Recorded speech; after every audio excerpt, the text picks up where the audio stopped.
So, somehow, Brittney Griner has found herself at the center of another WNBA controversy. Except this time, she didn't say anything. She didn't post anything. She didn't even do an interview. Yet somehow, her name ended up being the one everybody was talking about. And here's what's so crazy about it. This didn't start with Brittney at all. It started with another WNBA star saying something that immediately split the entire sports world in half. Like I said, I'm going to stand true to that.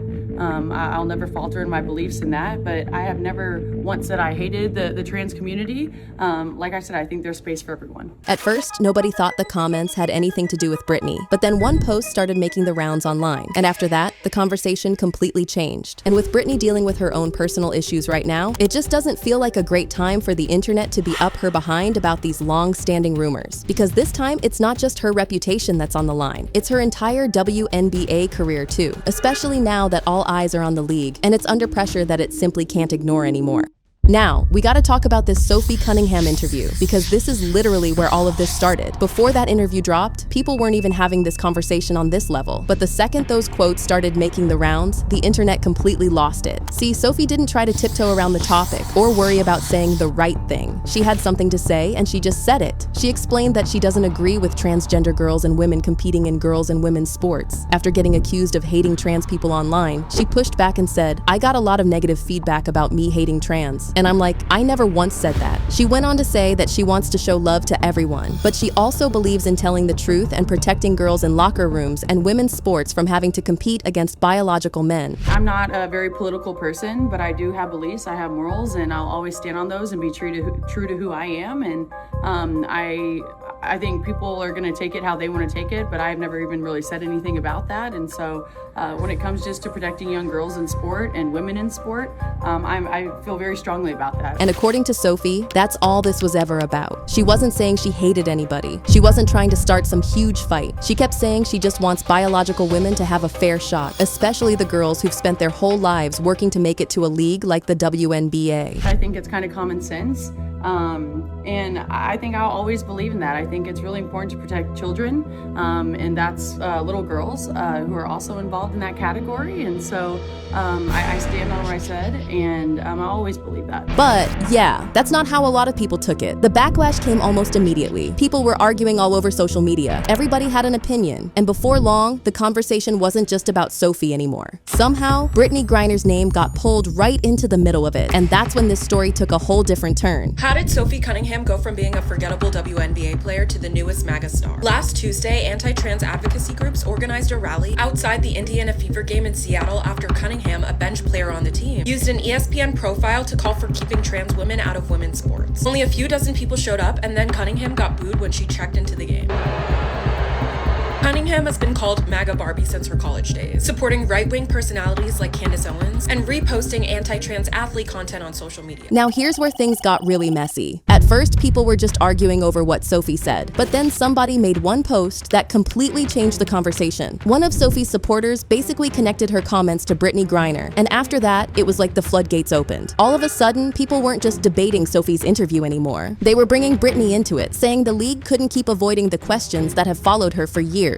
Now Brittney has dealt with those rumors for pretty much her entire career, and every few months they seem to come back. People online have constantly questioned her appearance, speculated about her gender, and claimed she has an unfair physical advantage. None of those rumors ever really stayed gone. It got especially wild last year when posts started going viral, demanding that Brittney take a DNA test. There were people online claiming the WNBA was hiding something and throwing around theories that the league already knew the truth. Others even pointed to the fact that she was allegedly initially held in a men's detention facility in Russia as proof for those claims. So by the time Sophie's interview came out, it didn't take much for those old rumors to come roaring back. One post turned into hundreds, hundreds turned into thousands, and before long, people weren't just talking about Sophie Cunningham anymore. They were demanding that the WNBA say something about Brittney Griner too, and that's when the pressure on the league really started to build. Now this is where the conversation took another turn. People weren't just arguing about Sophie's comments anymore. They started asking what the WNBA was actually going to do now that this whole debate had blown up again, and that's when the suspension rumors started. Let's face it, the league is already running out of room to stay quiet. Some are even speculating that Brittney Griner could end up being suspended because the pressure on the WNBA has gotten so intense after Sophie's interview. But here's the part that caught a lot of people off guard. The conversation isn't really being framed as Brittney finally facing consequences or anything like that. Instead, a lot of people are saying she'd end up being the one thrown under the bus. Because if the league had handled these questions years ago, instead of staying silent, none of this would have exploded the way it has now. And that's exactly why so many eyes are on the WNBA. If you know anything about the WNBA, it has mostly avoided responding to the rumors and online debates surrounding Brittney. But after Sophie's comments reignited the entire discussion, people started wondering whether staying silent is even an option anymore. Y'all gotta help me with this one.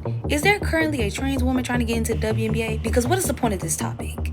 I'm trying to understand it. I've been looking at a lot of videos. I've been searching and everything. I don't understand it. Because I thought there were already laws that were in place that stopped trans women from getting into women's sports. You know what I'm saying? So what is the point of the topic? What is the whole protect women's sports and da-da-da? You got it. You won. You got it written down in law.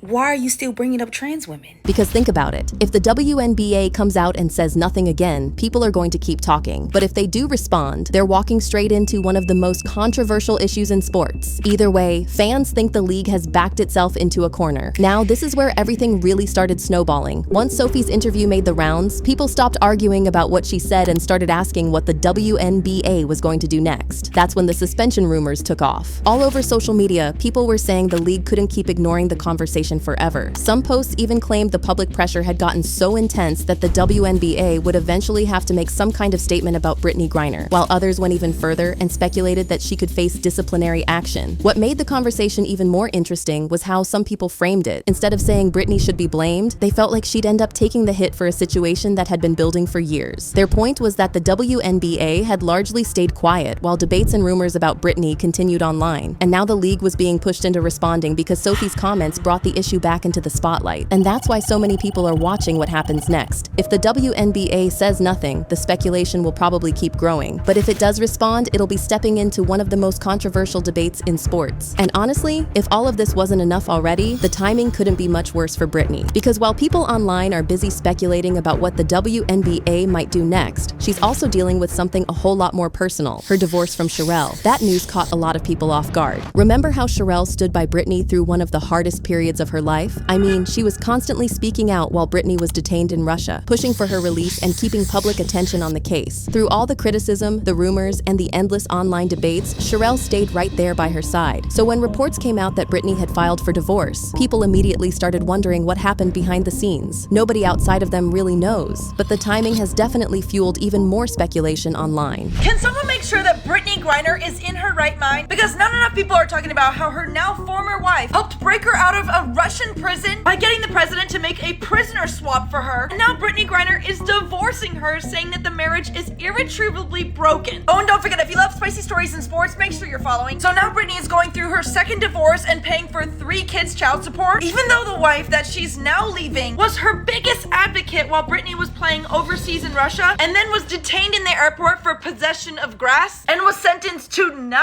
years in prison. Now you've got two stories colliding at once: a very public divorce and a fresh wave of controversy surrounding the league. Whether they're actually connected is another question entirely, but that hasn't stopped people from trying to connect the dots. And with the WNBA still staying quiet, the speculation just keeps getting louder.